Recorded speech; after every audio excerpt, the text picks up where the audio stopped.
This is NRL Tonight. I'm Matt Russell. The season is underway and the Las Vegas fallout includes these headlines. The Dragons see red after a controversial Golden Point loss, citing 5 key moments for formal complaint. A big nights for last year's point-scoring paupers as Newcastle piles on 28 to punish North Queensland. And PVL pushing Vegas and London as the Commission Chairman powers on with his quest to build the NRL's international footprint. All that and a full breakdown of both games ahead, plus we'll hear from Reece Walsh, the Storm and Titans, before the rest of round 1 starts on Thursday night. But first, the caravan is coming home, having enjoyed a third visit to Vegas to open the NRL season. League officials are banging their chest about the growth of the Sin City gamble and are looking to double down elsewhere. Newcastle and Canterbury are also winners, leaving the bad beat Cowboys and Dragons looking for answers back home. Jim Callanan has more. With the job done in Las Vegas, the Bulldogs headed for home, having packed their first competition points of the season. And while it was all smiles in blue and white, the Dragons were anything but, after they were on the wrong side of that dramatic Golden Point loss. Yeah, the boys are shattered. Really proud of their effort and the way they performed. Really proud of the way they behaved all week, to be honest. They've been great. Really busy week. I think it's a lot busier than a grand final week, to be honest. Those in red seeing it when Bronson Cherry won a penalty late in extra time when replays provided evidence for the Red V defence. Gifted one last chance to win, Stephen Crichton didn't miss. And while it was a magic moment, critics declare it should never have happened, leaving whistleblowers in Sin City and under scrutiny, just 2 games into the season. I think there was a couple of tough calls, to be honest, but we can't change that now. Our focus is making sure that we put in a similar performance against the Storm when we get back to Win Stadium in front of our fans. In every game, you're going to get the rub of the green, and referees are human. And the thing that everyone's got to remember is he's calling it at the fraction of the second that he sees it. And they're going to get things mostly right. Unfortunately, they get 90 to 95% right, but everyone just notices the 5%, not the 95% they got right. If controversial refereeing decisions is the only big headache to come from a big week in Vegas, you'd have to say that's already a win for the game. But the Rugby League Commission Chairman is pushing for many more. A competition game in London as early as next year is already on the cards, and he's pushing to have it featured at the 2032 Brisbane Olympics. I don't know about the FLA, but he certainly wants the NRL. Look, he was very impressed with the way things are organised here. He's certainly learning a lot with the Brisbane Olympics. He's done a lot of work here himself in LA with the LA Olympics, and naturally we want to be part of the Olympics and promote our game, and we might look at putting a state of origin match on in the middle of it. The Cowboys didn't just miss out on 2 points, but now look to have lost Braden Burns for just as many weeks after the match review committee slugged him with a careless high tackle charge. And while it was hard to argue against his sin binning, it was hard to swallow after a Tyson Frizzell tackle on Thomas McKaylee earlier in the match left the Knight facing just a fine, while the Cowboy will now miss more than a month of football. It was disappointing, so we'll go back and he'll have scans on Wednesday back in Townsville, but thinking 6 to 7 weeks. Last year's Wooden Spooners were the last to check out, but trending in the right direction after a 10-point win that has them sitting on top of the comp. But with concerns over Fletcher Sharp, a knee injury spoiled his return match, with scans back in Newcastle to ultimately decide his immediate playing future. So after the biggest Vegas opening round yet, the NRL now have to map out who the next 4 teams are who will enjoy fabulous Las Vegas this time next year. Jim Callanan, Fox Sports News. For more on the opening games, it's good evening, Steve Roach and Ben Gardner. What did you enjoy most about yesterday, Blocker? I reckon the growth of the game. It's the biggest crowd that we've had since they started in Vegas. A lot of people doubted it when they went over there, but the size of the crowd and the noise. Ben? I thought it was good. I just loved the crowd. I thought the atmosphere was amazing, and when those Pommy fans were out there at the start of the day and they stayed on into the back 2 matches, I just thought that they really lifted the spirit, and what a day for rugby league. That was on the ground in Vegas. Back home, pubs, clubs, house parties heaving. Great start, or great way to start a season, and of course this time next season, the Bears, Ben, where you will be an assistant coach, will be in action. The following year, the Chiefs, representing Papua New Guinea, will be here. Should those clubs play in their home city or Sin City first up? What do you reckon? Yeah, I think that they should play in their home city. I think that would be great for the Bears to play their first game at HBF Park and, maybe Vegas down the track. Well, imagine if you're building yourself up and you're waiting to come into the competition and your first game and they take you away.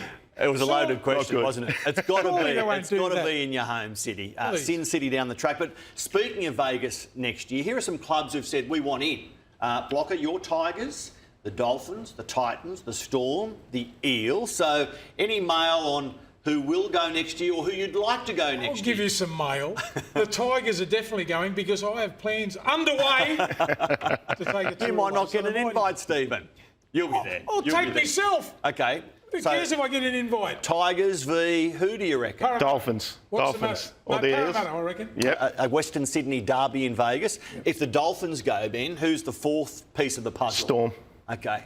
Who were keen to go this year. Yeah. And for other reasons stepped Big out. game. The Canberra Raiders are very, very keen to go back. Should a team go for a second time before another team has gone at all? We're all equal in the NRL, mate. Let everyone have a turn, Canberra. Just cool your jets.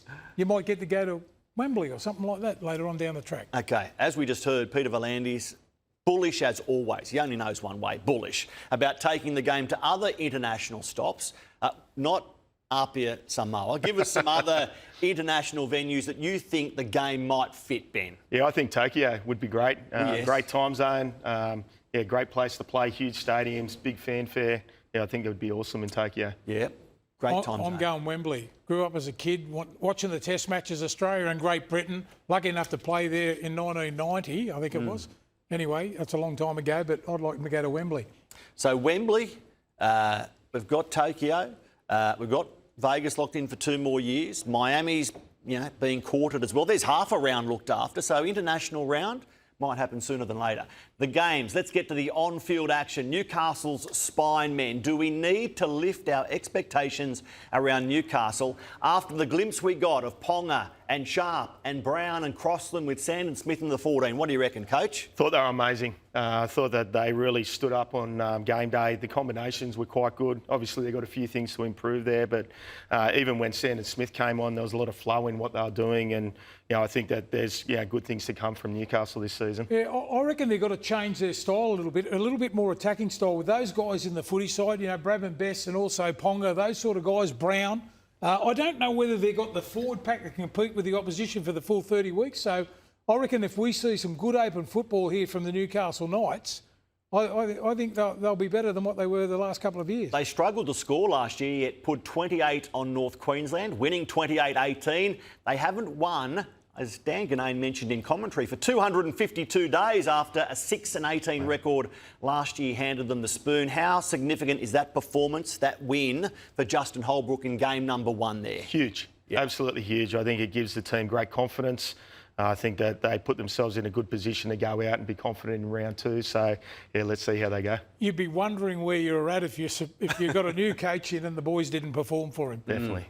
So it always happens, doesn't it? You put a new coach in, mate, they win their first couple of games. It's the longevity of winning week in and week out. Reinforces the pre-season, doesn't it, when you come out and play like that straight away? You mentioned round 2, Ben. That's Newcastle at Manly in a fortnight. The scan results on Fletcher Sharp's knee will be crucial. Nothing yet to report in that area.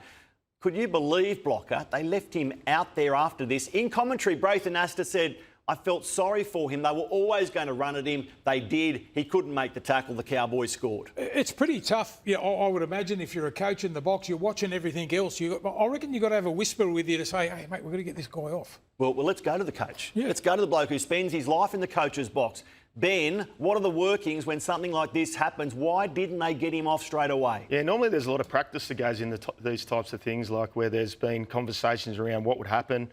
Similar to the Orange trainer doing his work here and keeping him down on the ground and making sure that he is okay. Didn't look to me like he was okay either, so I thought that they could have taken their time a little bit more there. And, they got the changes on the bench, a little bit like what North Queensland did. They made the change with Drinkwater, checked him out and got him back on. I think that they could have done that with Sharp and it would have, saved them a try being scored against them. Now, alternatively, North Queensland, they got back to 12 all. At one stage, it was 22-18. I thought the Cowboys were coming to get the Knights, but they never did. What disappointed you most about North Queensland, Block? I thought, training all the off-season, the coach is under a little bit of pressure, as everyone says, and then coming out, I thought they looked flat the first 30 minutes. Albeit they did come home, but mate, you got to come out of the blocks, haven't you? You got to start well, especially if it's a first game. I was a little bit disappointed the way they started. Ben, each week we've got a segment called Blocker's Big Call. If you missed last week, Blocker had the Rabbitohs to finish top 4, Bunnies fans celebrating, and you had Macassini to be the best Tigers rookie since Timmy Brasher. Well, North Queensland are part of Blocker's Big Call tonight. What is it? If they play like that, they can't make the 8. So the Cowboys aren't a top 8 team? No. If they play like that, they can't. You told us that last week because you didn't have them in your top 8. Well, there's a reason for it. See the way they play? Todd Payton was the first coach to fire a salvo towards head office. Here he is after full time. Really disappointed with how the Tom McHaley incident was handled, considering, Kaylin gets up and plays on and Tom's out for the next 6 weeks. Just like a bit of consistency, but we'll see what happens through the week. What happened is that Tyson Frizzell was hit with a Grade 1 dangerous contact charge today. He pays a $1,000 fine if he takes the early plea. The Cowboys will be without McHaley for weeks because of the knee injury.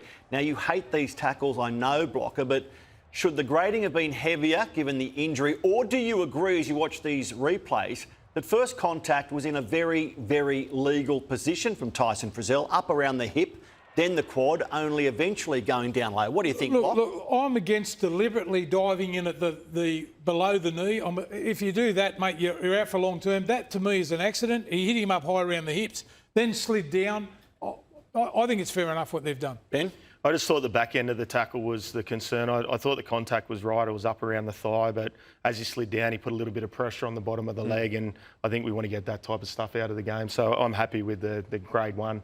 I think it's a good fine, and away he goes. So worthy of a charge, and the grading spot on. Another beaten coach was also frustrated, as they tend to be. This was one of 5 incidents that ate away at Shane Flanagan during the game. A stripping call on Ryan Couchman in Golden Point, instead of a loose carry by Bronson Cherry, invited Canterbury into position to kick their ultimate winning field goal. It's a tricky one because I think the NRL's done an outstanding job. The week's just been fantastic. Every promotion we've had to do, the Fremont Street and everything, and then the game gets decided like that. It's disappointing. It's a loose carry, mate. Every day of the week, without a doubt. So there's that. There's a lot of others as well. So we didn't get the rub of the green, that's for sure. And as I said, just disappointing, but it wasn't decided, in my view, the right way. There was a couple of others that went to the bunker that I thought that were strange, to put it that way. Try and find a nice word about it. But we didn't get the rub of the green in any of those decisions. So whether we got it in the last 30 seconds, I'm not quite sure. I'll just reiterate, the game has been put on a real high pedestal, and I just thought tonight it shouldn't have been decided the way it was. NRL's done a great job, our club's done a great job. The fans will decide. Good luck to the Bulldogs. They were good enough to win and kick the field goal. That's skill. But I think we should have gone home 1 point each. Like, seriously, come on. There was another one there that Setu was running back to the ball. They kicked it in behind, and he's running back towards the ball. Kick out pushes him in the back, and they get a penalty. Seriously, mate, there was about 6 or 7 of them. It was disappointing. Yes, a frustrated Flano. Now, if the Dragons hadn't burnt their challenge in the opening minutes, they would have challenged this surely. But, men, would the challenge have been successful? Strip or loose carry, Ben? I think it was a strip. They would have been successful, and they would have been going down the other end and have a shot at field goal. I reckon you and Block are about to come to blows. Yes, I'm going against Ben here. I'm sorry about that, Ben. You're only doing the show, but once you get those bumper bars up, that was a loose carry. You're more likely to get the ball bounced out of your hands. That's exactly what happened. Like, I don't think so many incidents in rugby league, it divides, and it has done so again. But you're a good bloke, Ben. Should a challenge be reinstated in Golden Point? if you've burnt it in the opening 80 minutes, you go to Golden Point, do you get it back? Like you get extra timeouts in basketball, for example. No, I don't think so. I think that strategically you need to make your decision when you use your challenge. They used it early and unfortunately put themselves under pressure there. So. Well, you won't believe this. I'm going to suck up the Benny here. I agree with you.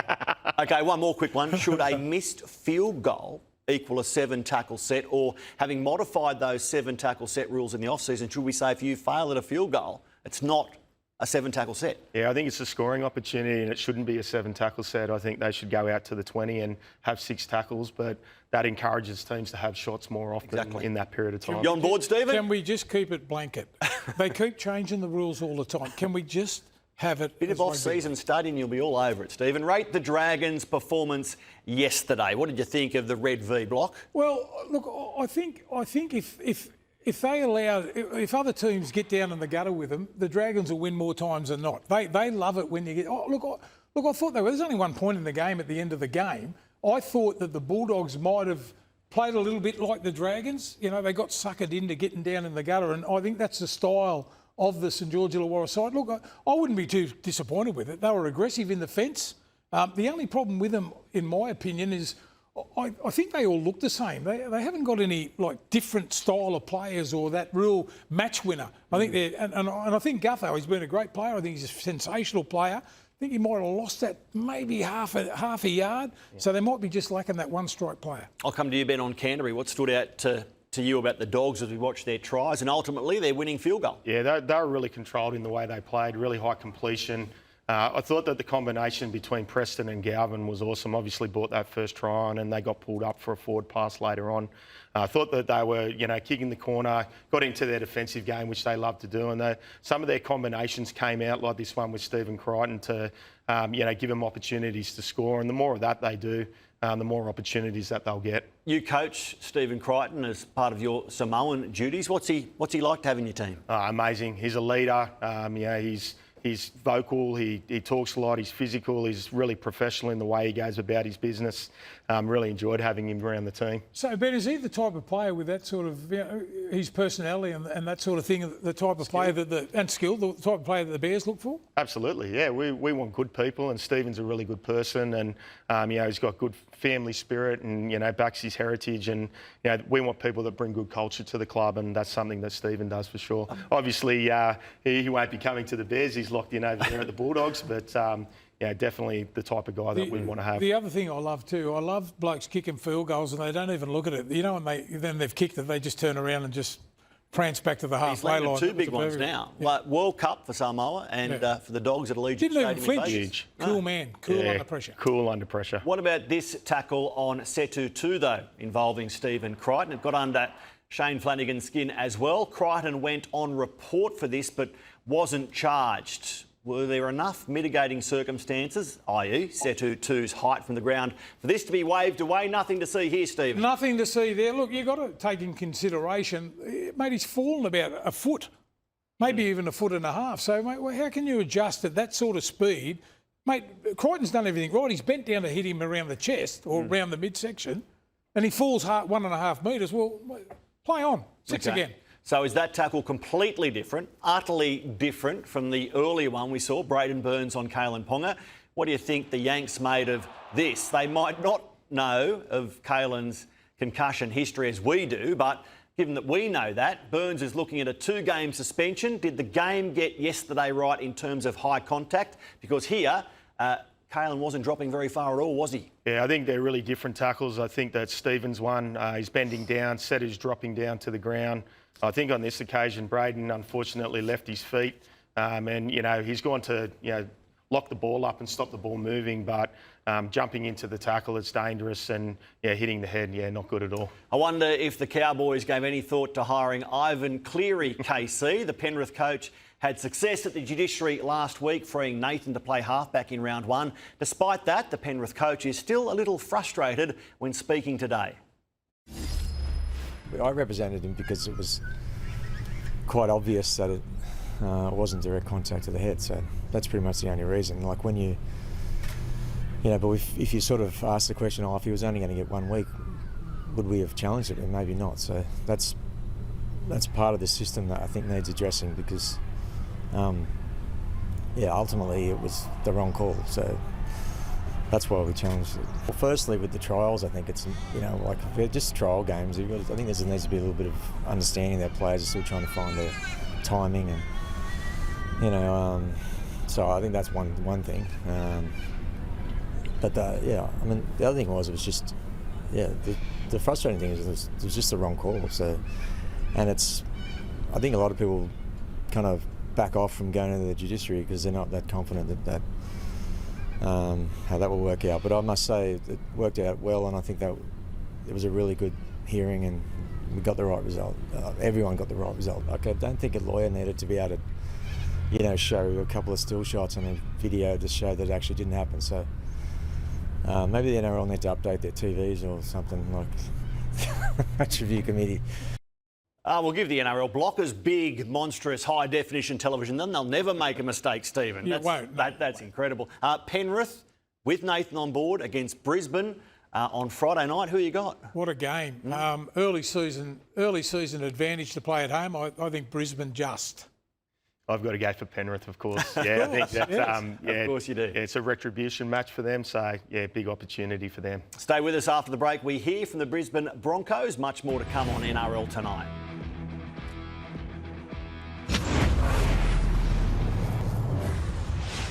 This is NRL Tonight. Better, faster, stronger. That's the mantra from Reece Walsh heading into 2026. Already, the bar is high after his heroics in last year's grand final, but the Broncos pin-up boy promises he's only getting better. I think it's just about, you know, doing the same things as last year, but doing them, you know, better, faster and stronger. So I think that's sort of the mindset that I've had, you know, in this pre-season, is just trying to get better in those small areas and, you know, build that foundation out to be as strong as I can lead into, you know, a long year. Raiders recruit Dane Laurie has been dragged into an integrity unit investigation after allegedly being caught in possession of cocaine and not telling the NRL. The incident reportedly occurred Monday, September 29 last year, the morning after Laurie's campaign with Penrith ended at the hands of the Broncos. The 26-year-old was to face court November 10, but the charges were dropped that day. Laurie was instead fined by police. The NRL Integrity Unit is now working with the Panthers about why they were not made aware of the situation. Laurie could make his Raiders debut this Saturday when Canberra play Manly. Death taxes and the Storm winning in round one. Life's certainties are about to be tested again when Melbourne host the Eels on Thursday. Come on, you all know one of the NRL's great stats by now. Since Craig Bellamy started as Melbourne head coach 2003, the Storm have never lost round one. Not really. Like, you know, everyone brings up the round one record and thinks it's Craig's sort of little baby there, but he doesn't really speak about it. I don't think it's not the round one record that matters. It's just being able to, I guess, start the season well off a really good pre-season. You know, it sort of sets up how it's a first example to be able to give a showcase of what we've done in the off season, in the pre-season, how hard we've worked. And I think that's the most important thing. You know, whether the result's there or not, just putting in a really solid performance is the most important.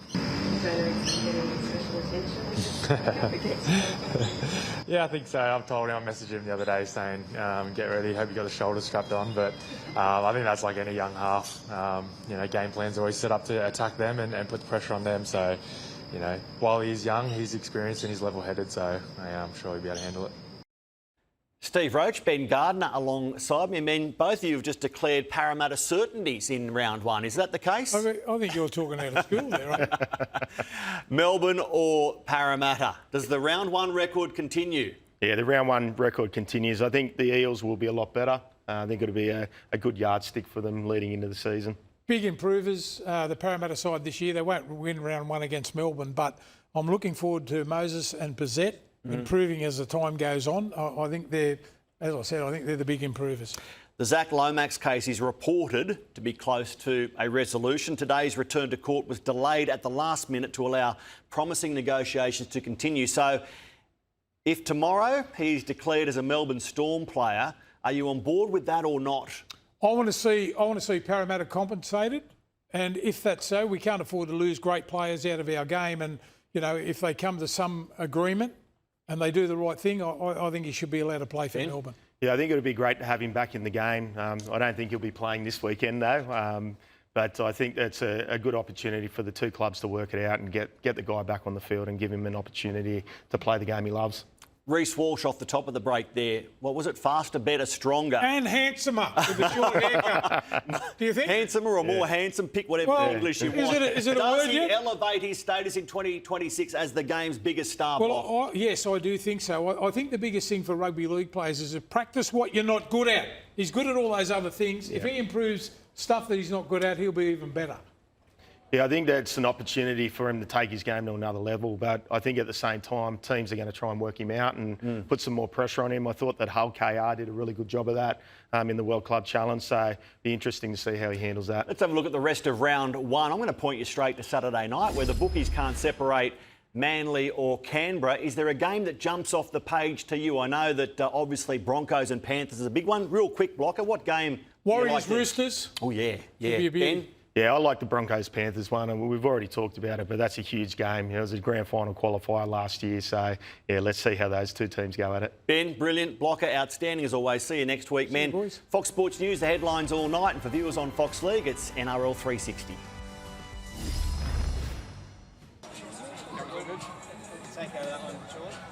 Oh, we got through what we wanted. We got minutes into our guys and played a hardened opposition, step in the right direction.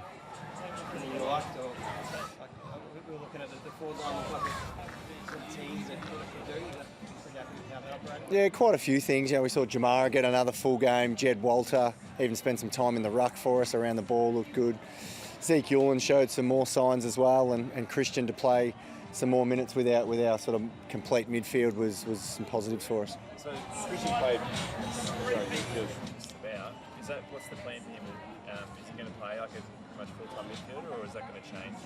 Yeah, he'll play a bit of both. His weapons are around the contest and ahead of the ball. We feel like Bailey Humphrey can do that for us as well. So, yeah, we'll mix and match. We feel like we've got a good mix in there, and Will Powell showed some good signs again for a couple of quarters. So, yeah, I think we'll be pretty fluid with the mix. You mentioned Zeke. Has he done enough to get a look next week? He's put his name up, hasn't he? Yeah.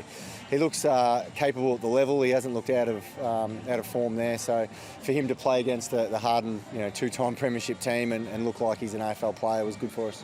Jamara sort of, he almost marked about 6 of them, but then his work sort of around that, like around the goal, just little touches here and there, like, and just the work rate.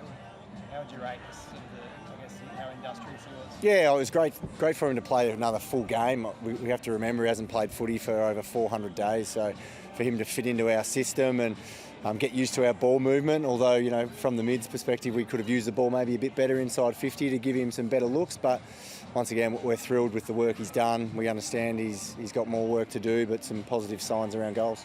Leo Lombard hurt himself this game last year and looks shot out of the gun. Yeah, he's been fantastic. I think he kicked a few goals today and put some pressure on. So again, he's one putting his hand up, and he's looking like he's going to be a good AFL player for us in that front half. So he played well tonight. Do you reckon you've had enough time to learn to play without Matt Rowell? Like, you haven't missed him for how long is he, 4 or 5 years or something? Got enough cohesion there, do you think? Yeah, he's a hard player to replace. Obviously, we can't replace Matt Rowell. So, like we mentioned, our mix through there, we saw a little bit of Will Graham, Bailey Humphrey, Christian Petrarca, and Al Davies got another opportunity tonight. So, yeah, we'll continue to work through those things, see where that lands for next Friday. Yep, and Ethan's fine. Is he ticking all the boxes? Yep. Yeah, he's progressing well. Yep. Beautiful.